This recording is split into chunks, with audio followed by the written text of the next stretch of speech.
welcome to Scrappin with Sheri. Now, if you look at my paper right here, you're going to recognize this from a couple of videos ago because I used this side to do a page for my granddaughter's birthday.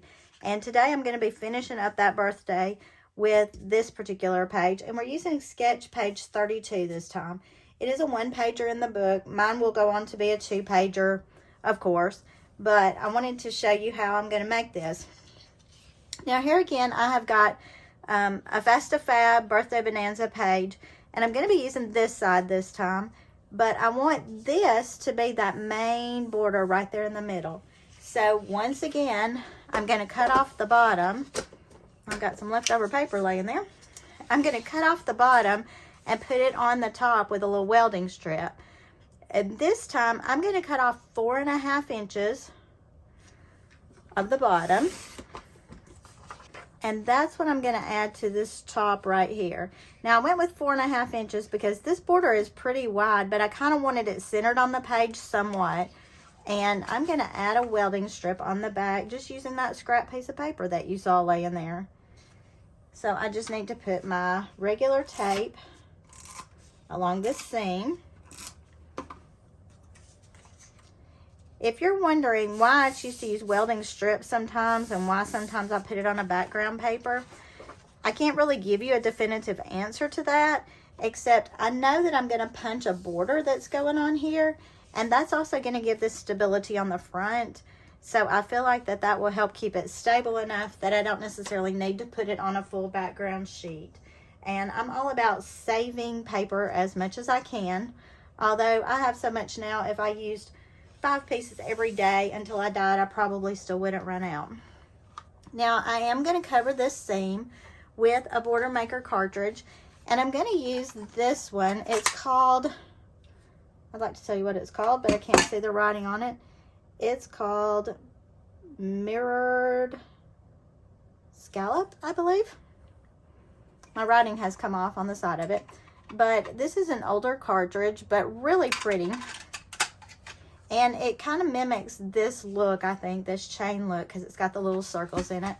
And I'm going back with this popsicle paper that I used a couple of videos ago, because once you cut it down to a border, you really don't notice the popsicles a whole lot. And this pink is just such a good color to go along with the pink that is in the Birthday Bonanza collection. And because my granddaughter's birthday was kind of pinkish, it just feels like a good color for us. Now you can tell you don't really see popsicles a whole lot on that. So I'm happy with that look. And then we're just going to put repositionable tape along the back of this. And stick it onto our page. And then most of the work is really done. Don't you love these quick, easy pages? Let me grab repositionable before I make a mess and put my regular tape all over this.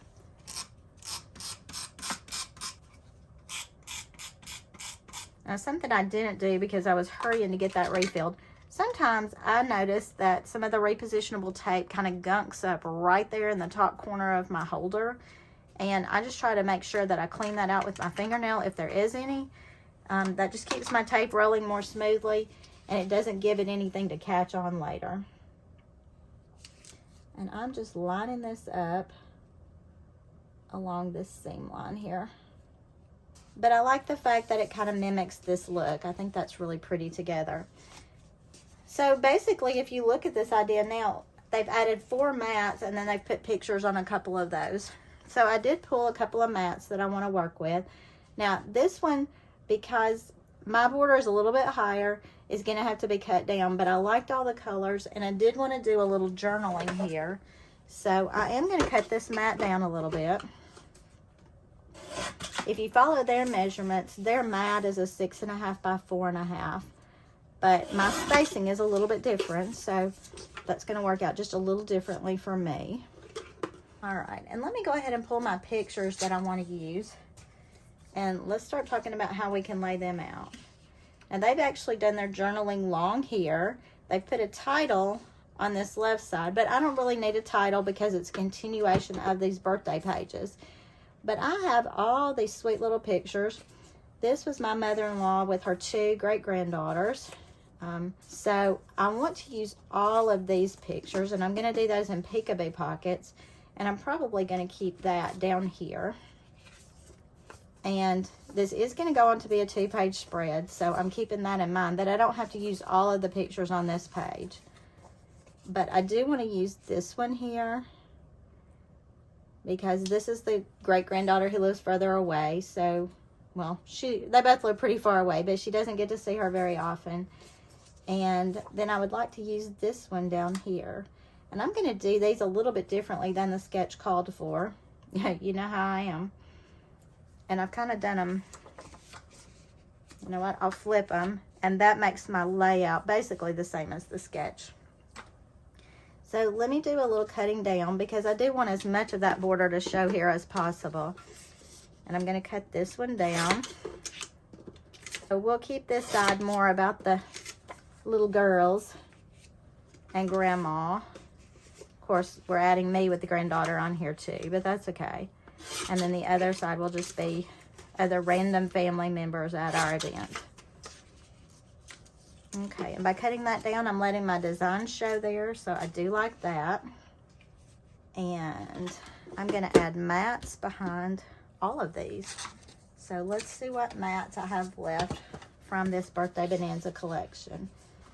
Now, that pink obviously is going to be really good for at least one of them. Maybe behind this, where we're going to put the Peekaboo Pocket, we could use the pink. Then we don't have to cut it down at all. The pink is really prevalent in all of these pictures, basically, because my granddaughter's shirt was pink and she was kind of the star of the show that day. But this blue would be really pretty with this one, because it brings out this light blue in my great niece's outfit. So let's cut that down. We went with that darker pink border, which provides a lot of contrast there in the middle, and I do like that a lot. Normally I wouldn't bring in so many colors, but it's a birthday celebration. It just kind of feels like it needs a lot of color going on. And I am going to tuck this just a little bit. We need to definitely mat that. That blue is so the wrong color for that, so I think we'll probably go back with pink here. Although I don't love the two pinks side by side down here. Let's go with this darker pink on the bottom. That brings that darker pink from the top. And then I can go back with another lighter pink up here to match this one. And then I'll use those on the facing page when I do it. So let me go ahead and cut this one down. And these are the photo mats that come from the Birthday Bonanza collection. I've mentioned to you before, a lot of people just don't use the photo mats. They think they've got to use them for journaling or decorative purposes or whatever. They are great for just some quick mats. And also good for the journaling aspect. Lots of uses for those photo mats. I'm just giving this a little mat around the outside edge. I could go with an entirely different color there, but I kind of like keeping the pink theme on this one with all the girls. And then when I go to the opposing page, I will still carry some of the pink across, but maybe not necessarily as much. Let me go ahead and stick this mat down. Now the back of this is really cute. It's really busy. And if you wanted to put a photo on it, to me it's a little too much. But a really thin white mat between your photo and this mat would be adorable. So don't forget that even when they're really busy, you can use them just by adding another quick mat on there. I'm going to slide that down a little bit more. Leave my design totally open on this side. And then let me pick out which picture I want to be the front one. So probably this one is one of my favorites. And I'm going to make that the front. So I'm going to grab my Peekaboo Pockets. These are the 4x6, 6x4 Peekaboo Pockets. They come 10 in a pack for $6. And these are so helpful when you want to keep it down to a couple of pages. You don't want it to go forever and ever, but you do want to include a lot of photos.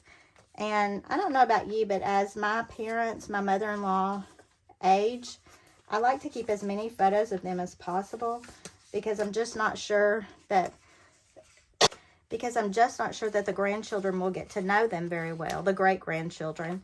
And I want them to at least have some photos of themselves with them so they know that they love them.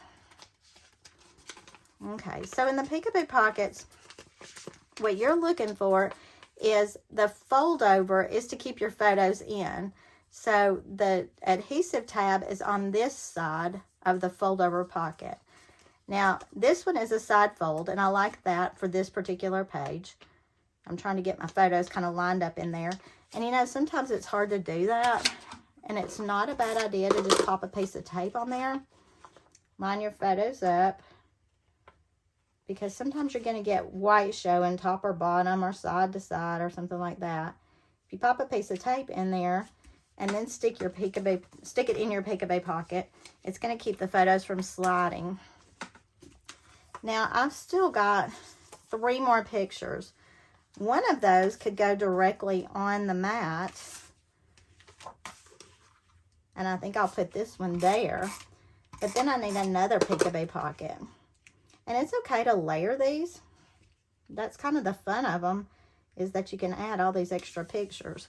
So I'm going to grab one more side Peekaboo pocket, and I'm turning the opening to the back.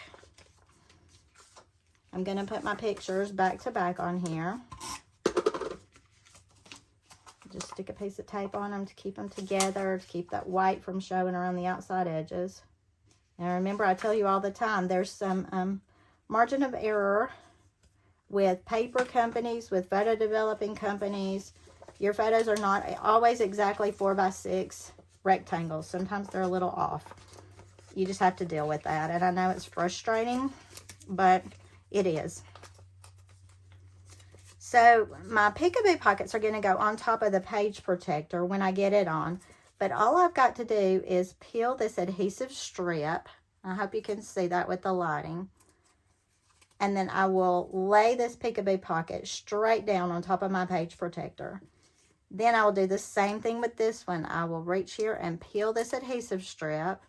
The adhesive strip is on the non-open side. And then I will lay this pocket down on top of that one. And then when I have my page done, I can flip this pocket and flip this pocket, and I can see my photos. And that's going to be the goal there. So 1, 2, 3, 4, 5, 6, 7. We managed to get 7 photos on this page. Plus there'll be some journaling, just because we use the Peekaboo pockets. Not like 2 photos on a page, which I'm not a big fan of, and you know that. But that's okay. We all like different things, right? So here is page number 32 in your sketchbook, done using the Birthday Bonanza, Fab, and mats. There will be a corresponding page to this, but it won't be done probably for the video. You'll probably just see this one pager as you're looking at the video. But until next time, happy scrapping.